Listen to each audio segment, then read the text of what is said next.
boys, bring it up, Jake, bring it up. No, you ain't punting.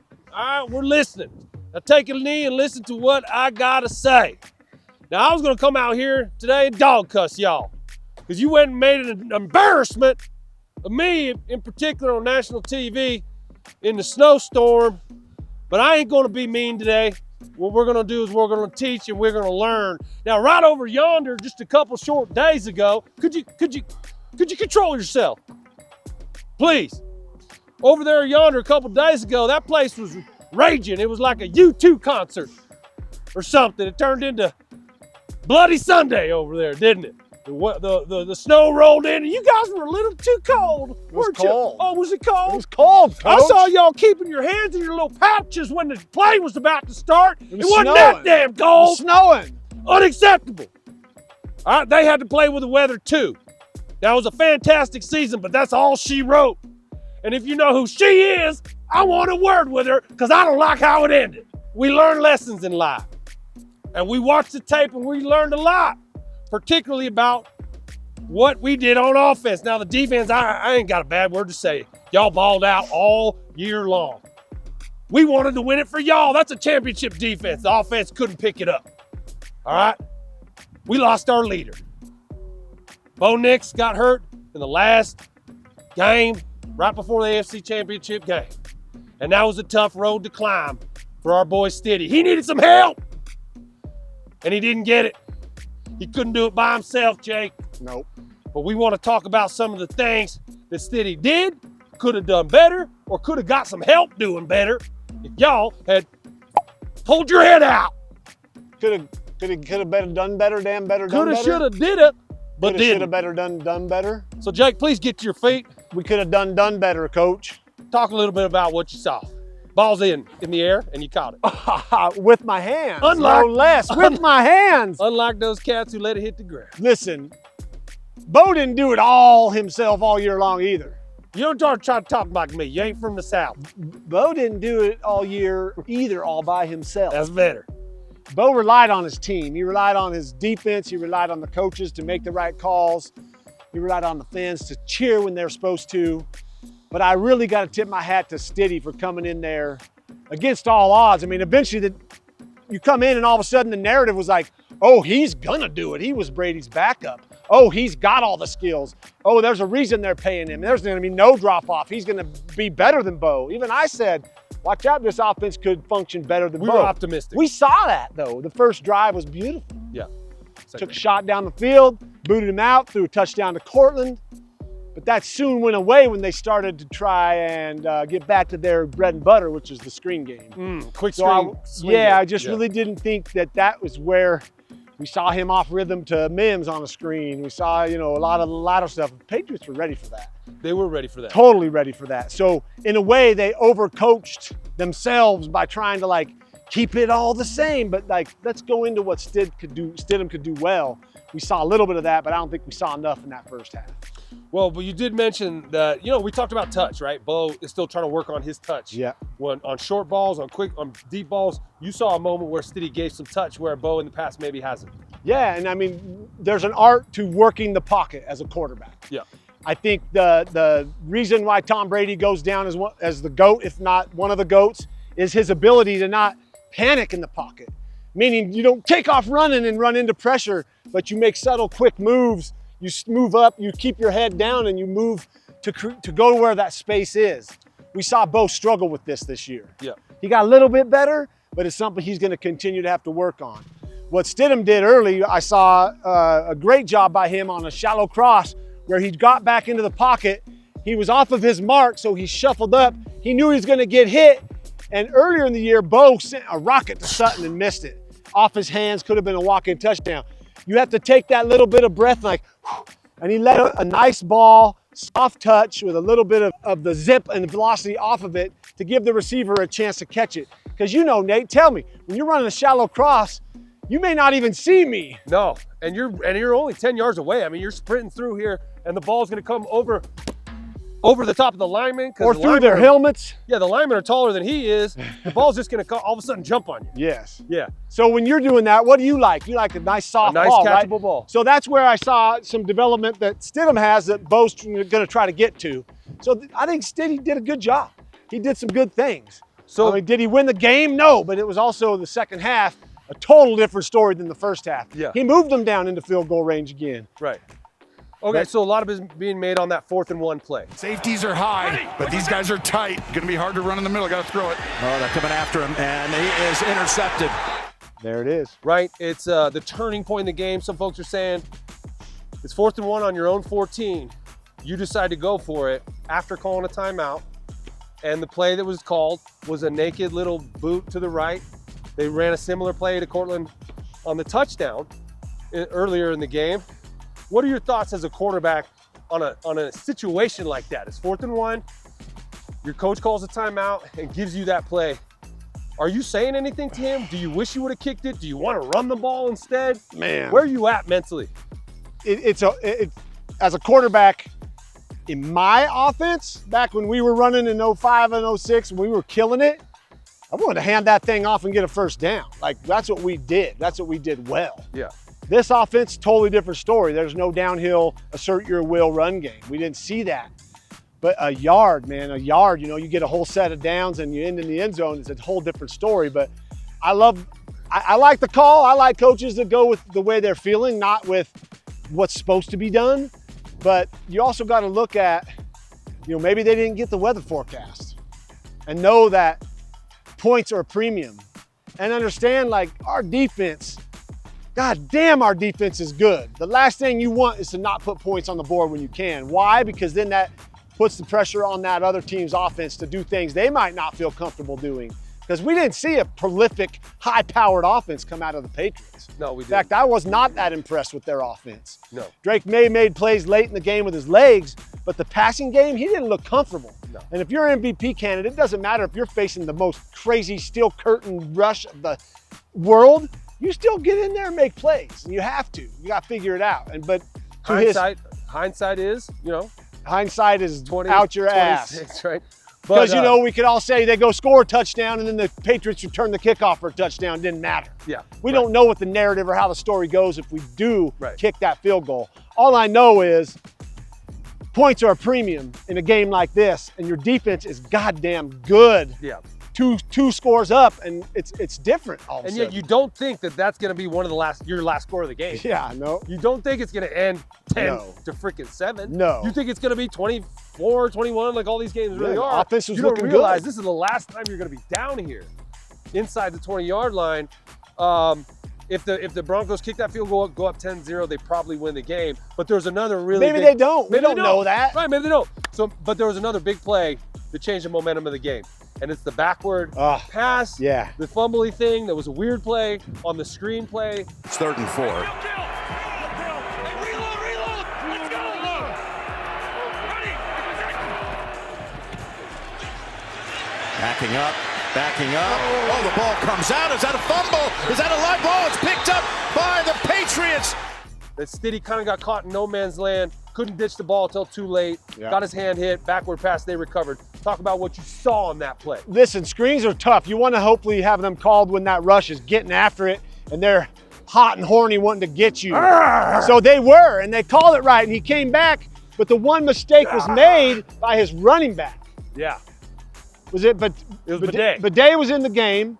Bidet's job is to go act like he's going to block. He's supposed to get here. And then get beat, and he's supposed to slip behind. He'd be going around this way, behind the defense, for me to lure them in and drop a nice high ball over their hands to a wide open running back. What Bidet did and didn't do well was he got caught up in the rush, and now I'm dropping back with nowhere to go. He got caught and here, he was 2 feet outside from this tackle. He was 2 feet from Stidham. He was like right here. And so I don't know where to go. There's guys between me. I can't just throw it away. That's intentional grounding. We're not taught that that's okay to do that. Yeah. Plus with this no sack mentality we have, Stidham didn't know what to do. Like, just take a sack. And everything, hindsight is 20/20 right now because you want to just say take a sack. But when he did go to throw that ball, his hand got hit, the ball went backwards. He went down, the ball landed behind where he went down, backwards pass. Yeah. Live ball, we were lucky they called it dead.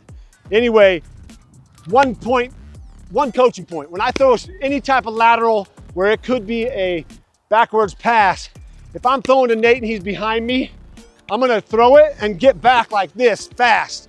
Because they're only gonna review it if they think it's gonna be there. But if you do that, you throw and you retreat, they can't tell because now the ball went forward from where you are. One little coaching point there. One little coaching point. We got to remember, Jarrett Stidham hadn't taken a snap in like 2 years. Comes in and tries to win an AFC Championship game in those conditions. To me, he didn't get a ton of help from his guys. We've been talking about this all year long. Sean Payton alluded to it after the game. Guys not catching the ball. Broncos had a lot of drops this year, and it reared its ugly head in the game a little bit, didn't it? Yes, it did. Cortland Sutton. It's a 3rd and 9.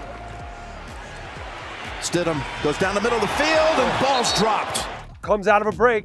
And Stidham, beautiful play here. He's coming, I think he was on this side. He was on this side. Stidham did a great job of like a blitz was coming.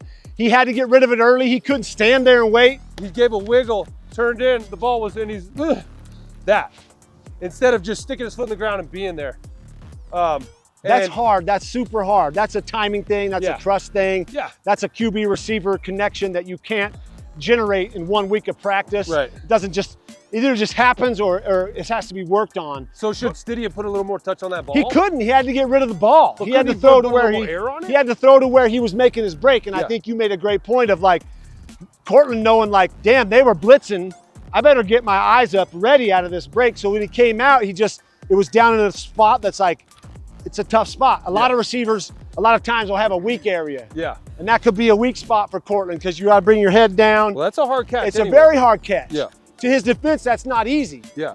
But to say, oh, I watched other games that happened later that night where dudes were making sick ass catches, contested, getting absolutely beat down. Yeah. They were making the catches with their hands. So it is, step up. These are games where you have to step up, not just Stidham, not just the defense, but everybody. And it isn't like you got to do anything different. You just got to make the play.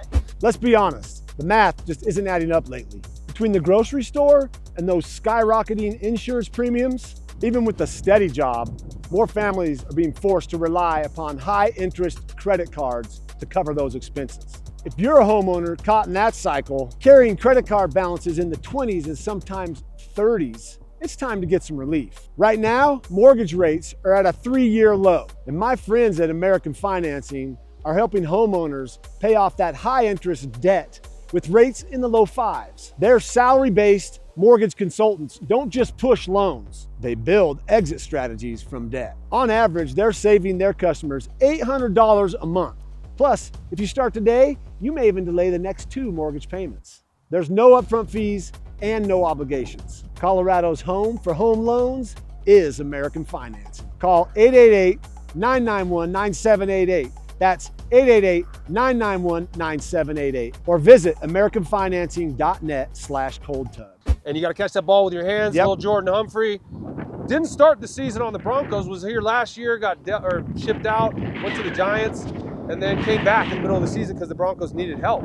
And he did his best. I think he might have regressed a little bit from last season, but he had a couple moments this year where, again, he's not catching the ball, lazy he's not hands. seeing it, and it happened in the game in a crucial moment. It could have been a really important first down. And that left to right, howling wind, as you called it, Tony. 3rd and 5. Stidham, can he get the first? Oh, the ball was in the hands of his receiver, but Jones broke it up. And It was a really nice back, sort of great ball by Stidham. He put it up there.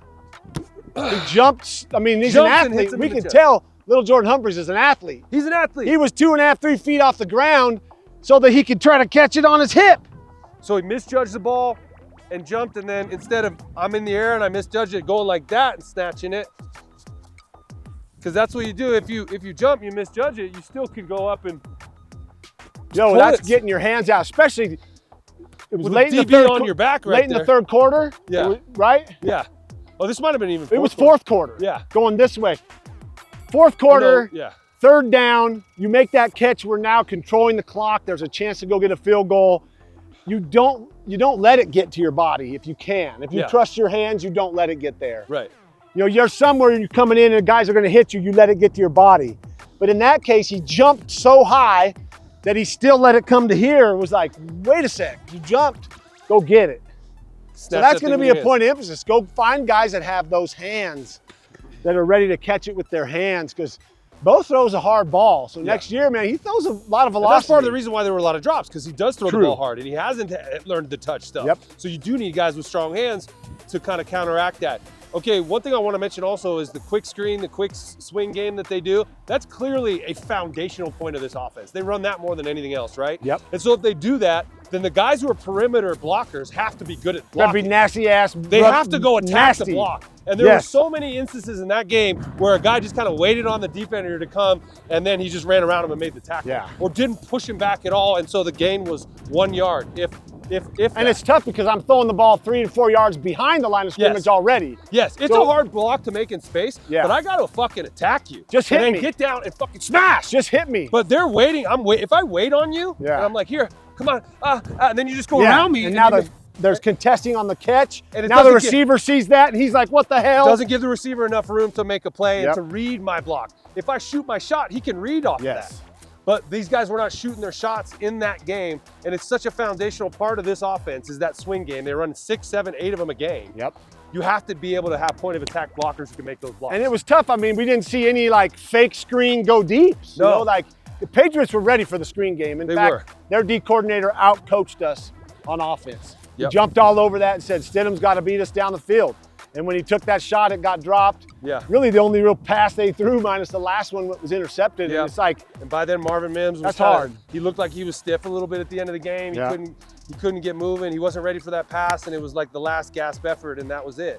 it's hard in those conditions. It is. It's But really hard. We saw the Patriots roll Drake May to the right on 3rd and 10, and he just threw it away. He didn't even try to get a first down. Yeah. And so it's like, hey, man, the situational game plan goes out the door. You're going into like snow, wind, whatever you do that's good, go to that. And you just need a guy to make a play in those instances. 1 or 2 plays, Just yep. make the catch for him. You're not going to have a ton of separation in the snow. You just got to body him up and make those plays. It wasn't perfect. Broncos made it to the AFC Championship fucking Hell yeah, game, though, amazing. which is a pretty incredible season. Amazing. We want to give props to the Denver Broncos and everyone at the organization for making it that far, defying all the expectations. Before we get out of here, there's one play I want to talk about because you were a holder. Yeah. You held. You didn't just quarterback your team to I victories, loved Jake it, Plummer. man. One of my You held. favorite things to do. And so talk a little bit about that blocked kick. Earlier in this half, this to tie the game. And the kick, no good. Just impossible conditions here in Denver. Because Will Lutz talked about how they might have been short on it. You couldn't see the lines. You know, Jeremy Crawshaw has to count it off and be the guy who sets the mark, right? How would you approach That or your kicker does too. I mean, I had Jason Elam, so he could just go look and he'd be like standing right where he wanted it, you know? He would already be standing Yeah, there? you know, or I would Yeah. go make sure I'd count it off. But if you can't see that, you got to go on on memory, on spatial awareness, or you just go walk up real quick and you walk it off behind the guy Do you have time? and you just like go down. Yeah, man, you got to, whatever it Yeah, takes. yeah. And if it was short, it does matter because that lift on the ball trajectory, yeah. maybe gave him a chance to block it. However, he did come out and say it wasn't short. I was wrong about that. Yeah. You know, who knows? But I mean, all great bets are job off. executing that in the weather they Yeah, had. I exactly. mean, that's not easy. yeah, That's all not bets easy are to off. do. All bets are off when the snow's out there Yep. like that. It throws off your game. It throws off what you were trying to do. It creates a lot of variables that you weren't ready for. And hopefully the Broncos learn from that and are better next year because of it. Right? Listen, it was a phenomenal season this year. I had a blast watching this team grow.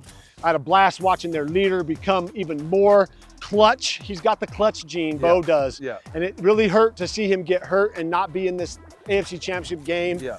I think for them to get to where they were was like far exceeding what we all expected. Yeah. Are they as good as the Seahawks? I don't know. We'll never learn that. But I think there's some room for improvement, and that's what's exciting because they Yeah. got guys that know how to evaluate talent.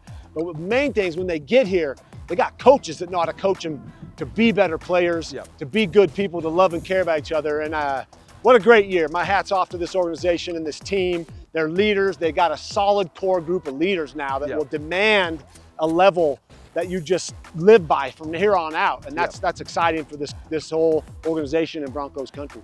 And they went through that heartbreak together right over there. Yep. And so It they're hurts. They're going to grow together, It though. hurts, man. Because when you go through things with your brothers, you get closer Yep. and you get stronger. And this team will come back stronger next year. And hey, we're going to come back stronger too, Jake.